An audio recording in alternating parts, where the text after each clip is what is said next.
Hello, Dr. Greenlaw. This is Chris Johnson. This is my final presentation for our class. I wanted to thank you for a great semester and all the information and being in contact when I needed. Appreciate it. So I chose to do service with students with disabilities at California State University, Fresno. And their program background is they basically started out of a lot of legislation from Americans with Disabilities Act in 1990, as well as Section 504 of the Rehabilitation Act, which mandates that people with disabilities have equal opportunities and non-disabled individuals. The SSD was further implemented by Section 508 of the Rehab Act of 1973, which states educational institutions must eliminate barriers in education to create equal opportunities for people with disabilities. And thus, because of this, California State University created services like the Students with Disabilities Program to equal access programs, services, and activities within the institution. And a little history about the program. It started in 1974 with founder and director Weldon Piercy, and he was a part of it till 1994 and was working with Philip Stevens to help create it. The SSD program is currently operational and will not stop services until either the CSUF campus closes or somehow legislation changes and they don't offer the finances and grants that they do to people with disabilities. The program description is that it assists people with disabilities by providing assistive technology, an array of educational and transportation-based accommodations, and disability-rated counseling services. Here's a list of all the services that they do provide. I'm not going to go over all of them, but accessible instructional materials, accessible testing services, computer lab, assistive technology, classroom services, on and on and on and on and on. So the type of program is an educational program at California State University, and its purpose is to provide a wide range of academic accommodations to students with verified, and that's the key part, disabilities who are registered with the SSD office. And each student's services are determined case by case, so they don't bulk anything together. There's a mission statement. It's a resource for students with disabilities to achieve academic, cultural, and social excellence.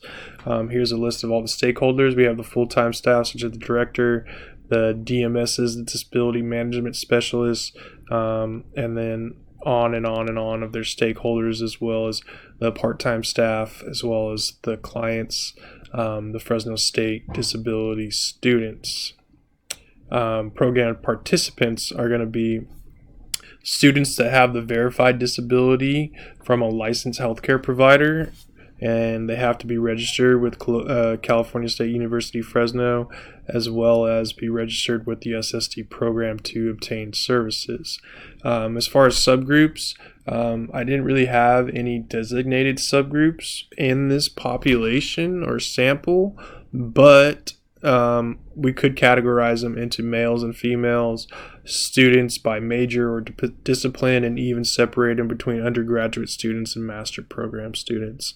The objectives of the program is to assist students with disabilities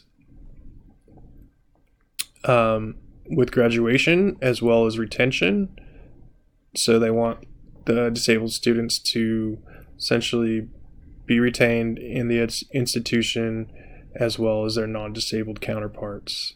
The program outcomes is to have students graduate from California State University Fresno. Scale of the program is that disability services are required in all CSU systems, but they operate and run their programs differently as long as they fit the parameters discussed within the legal requirements. The SSD program on California State University Fresno uses services in all areas of disciplines and institutions to allocate equal opportunities to students with disabilities. So my theory of change is that if registered SSD students' perceptions of services are evaluated, then the overall functions of the program can be measured and it will aid the program's ability to assist in increasing SSD students' graduation rates. So the logic model reflects this by saying registered SSD students' perceptions will be evaluated of their disability services, which will thus improve the functionality and increase graduation rates of students with disabilities registered through the SSD program. The timeline for the evaluation is to occur over a 2-year period. It will be an online survey administered to students once a semester from spring 2021 to 23. The online survey will be given to students at the end of each semester to evaluate the disability program for that semester. Stakeholders are pleased with the results. We would like to do it again for additional 4 years. Here's a little breakdown of the literature, but essentially what is it saying is we have that legislation as described before, which became a staple in educational situations, which was operating within the legal parameters. With these legal changes, not only did we have an increase of students graduating from high school, but this influx spilled over into college enrollment for people with disabilities because they were more college eligible. But also in doing so, we needed to make sure that these programs within these higher ed institutions were offering services to people with disabilities, such as protection from discrimination, providing reasonable accommodations, and measuring the effectiveness of consultations with disability service counselors. What we've found is that people with disabilities are actually graduating and retaining at similar rates as their non-disabled counterparts. But despite this research, not all services utilize the same methods, and because of this, we need to routinely evaluate these programs to make sure that they are measuring up to students' satisfaction, and students' perceptions are measured to efficiently run and make sure that all parties are being served and finances are being allocated as necessary. The assessment will be administered to second semester students. The understanding will to assist the service program, ensuring that students will not be victimized by discrimination, receiving all their necessary accommodation to succeed in higher education, and also have necessary resources to access disabled-based counseling. As we mentioned before, it's going to be a self-reported online service. The survey will be administered via CSUF student emails. And sorry about that. And the results will be shared with all stakeholders and all other various disabled service programs. And this will help us create a normative group for comparison in future studies. The criteria for the sample will be comprised of solely SSD students. In order to do this, they must currently be enrolled with CSUF Fresno, enroll in disability service program, and also provide medical documentation from a licensed health professional to honor their disability. So again, this is not a type of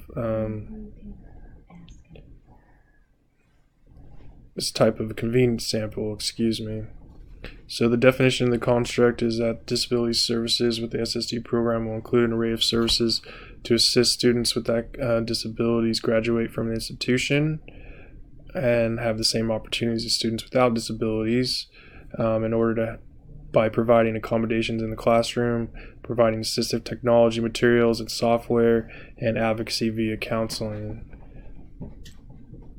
The comparison groups, although there was no direct constructed comparison groups within the sample, what we can do is compare the results from previous semesters and see how they are, if there's any significance between those. The respondents can compare the similarities and difference between the subgroups that we mentioned previously and to identify any statistical significance or emerging patterns. The type of evaluation, this is an online self-reported survey which will be hosted on Qualtrics. This evaluation will be primarily consisted of quantitative items, but one qualitative open-ended item which will allow the respondent to add additional information. It will be administered to the student's email address. It will be forced answered, except for the open answer qualitative question will be they choose to skip this question The evaluation will use a 5-point Likert scale format for all its quantitative questions, and the evaluation should take a student roughly 15 to 20 minutes to complete. Here's some of the example questions that I have listed. The item description, again, it's going to measure disability-based discrimination, reasonable accommodations, and availability of counseling from disabled service counselors. There's some of the evidence breaking down each item. The method of scaling is going to use that 5-point scale again, which will be broken down to 1 is never, 2 is rarely, 3 is sometimes, 4 is often, and 5 is always. The analysis of data.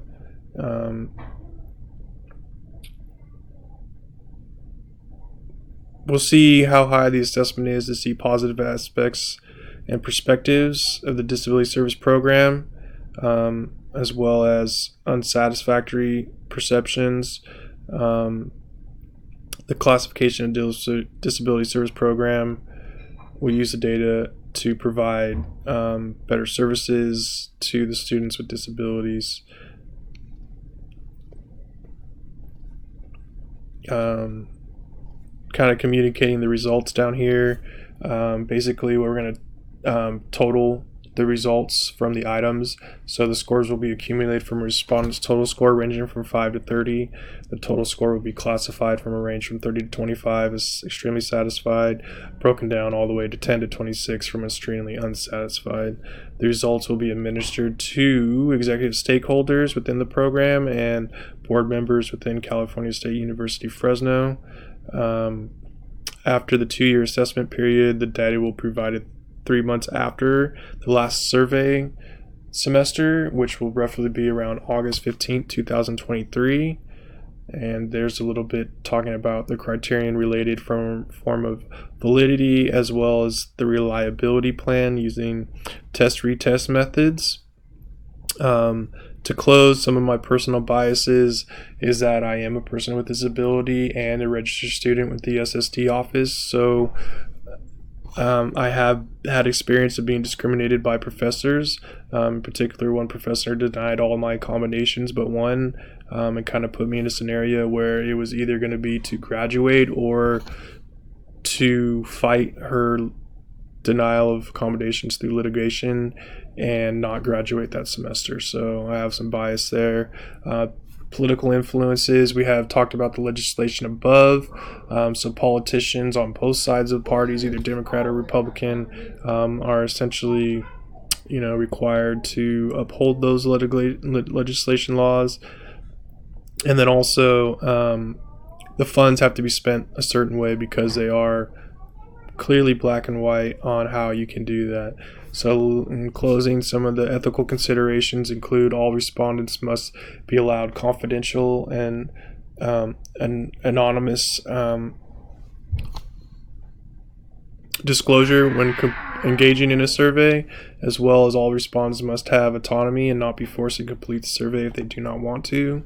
They must give informed consent before starting the survey, and all items must be designed to not cause anyone harm, as well as understand that some people may have a disability that puts them in part of a vulnerable population. Some closing important notes that I put is that because this evaluation will be administered via email to students with disabilities, the SSD office will need to grant its accommodation services to allow each student equal opportunities to access and complete the evaluation at hand. And lastly but not least, if this accommodation is not allowed, it will not reflect the true sample within the registered students. And then just my references, which you can look at later. But yeah, I hope you enjoyed. And again, thank you for your help this semester, and I hope you have a great Christmas. Thank you.